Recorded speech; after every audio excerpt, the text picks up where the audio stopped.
حافظ طاہر قادری صاحب زیدہ مجدم کہ جنہوں نے آج یہ خوبصورت گلدستہ سجایا۔ اعمال کا دار و مدار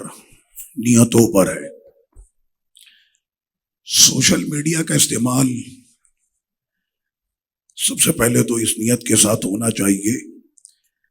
کہ ہمارا ہر کام رضائی الہی کے لیے ہو، اور رضائی الہی کے ساتھ ساتھ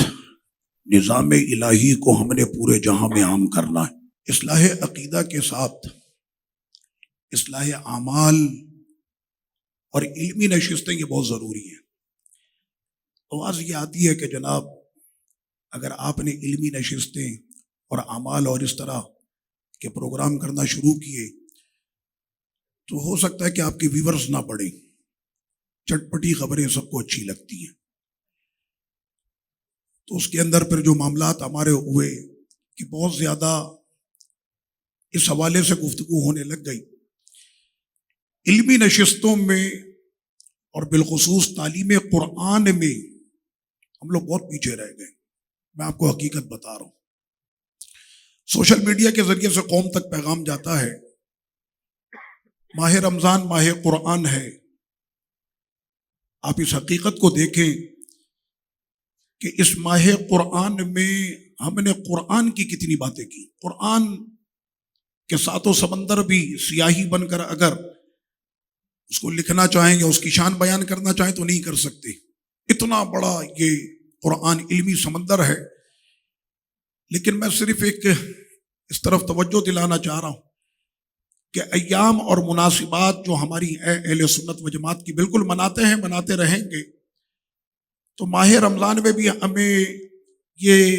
ایام تو یاد رہتے ہیں کہ فرسٹ رمضان کو غوث اعظم رضی اللہ عنہ کی ولادت ہے، 3 رمضان کو سیدہ کائنات رضی اللہ عنہا کا یوم ہے، 17 رمضان کو غزوہ بدر ہے، 21 رمضان کو سیدہ مولا علی رضی اللہ عنہ کا یوم ہے، 17 رمضان جو ہے وہ سیدہ عائشہ صدیقہ رضی اللہ عنہا کا یوم ہے۔ ہمیں یہ یاد رہتا ہے، بالکل مناتے ہیں، مناتے رہیں گے، اور اس کے اوپر بھرپور پروگرام بھی کیے جاتے ہیں، لیکن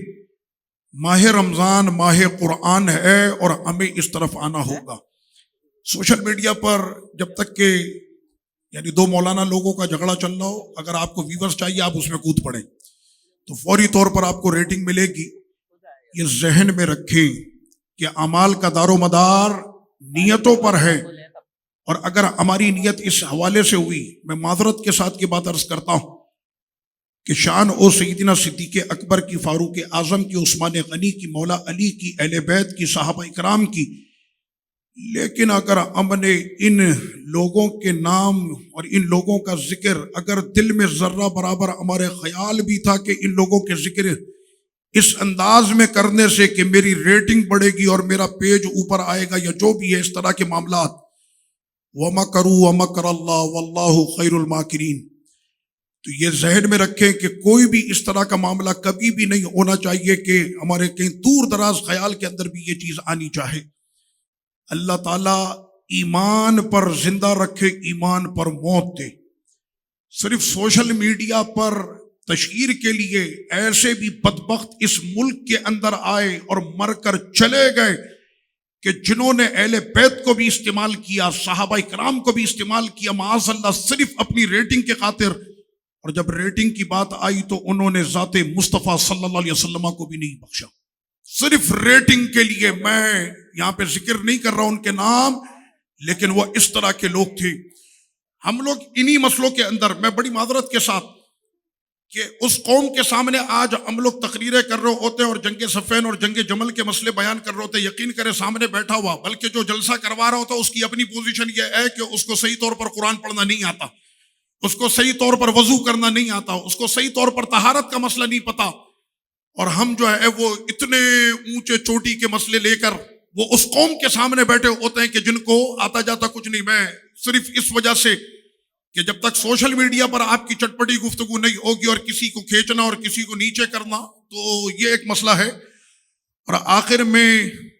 دیکھیں، دنیا میں ریاست ہے اور ریاست کی ریٹ ہوتی ہے۔ ابھی سیدنا صدیق اکبر رضی اللہ عنہ کا یوم تھا 22 جمادی ثانی، میں دمشق میں تھا، تو میں نے وہاں پر ایک عالمی مرکز کے پرنسپل سے میں نے کہا کہ کیا خیال ہے ہم اپنے طلبہ کے ساتھ مل کر یوم صدیق اکبر رضی اللہ عنہ مناتے ہیں، ہم اہل سنت و جماعت اپنے اکابر کے دن مناتے ہیں، تو انہوں نے کہا پھر سب کے دن منائیں۔ اب یہ ہو کہ اگر ان کے منکر ہے تب تو ہم کہیں، لیکن یہاں پر سب مانتے ہیں، تو آج ہمیں 1400 سال کے بعد اس مسئلوں کو بیان کرنا پڑ رہا ہے کہ صدیق کا پہلا نمبر۔ آپ ملک شام میں آپ کسی سے بات کریں کہ نبی اور رسول کے بعد کائنات میں سب سے افضل کون ہے، کہتا صدیق اکبر، اس میں کوئی اختلاف ہی نہیں ہے، یہ تو اہل سنت و جماعت کا بالاتفاق یہ مسئلہ ہے۔ تو ریاست وہاں پر جو اپنی ریٹ ہے وہ قائم ہے۔ اگر کسی نے اہل سنت و جماعت کے عقیدے سے اتنا بھی آگے پیچھے اپنی مرضی سے بولنے کی کوشش بھی کی، علماء تو اس کی تردید بعد میں کریں گے، پہلے ریاست کا ڈنڈا ہوگا سامنے کہ آپ نے ایسی گفتگو اور ایسی بات کیوں کی کہ جو آپ کے مسلک میں ہوتے ہوئے وہ آپ کے مسلک کے خلاف تھی، آپ نے اس طرح سے بات کیوں کی۔ اللہ پاک ہم سب کو عمل کی توفیق عطا فرمائے۔ دوران گفتگو اگر میری کوئی بات ہمارے بزرگوں کو ناگوار گزری ہو تو میں اس کے لیے معافی چاہتا ہوں۔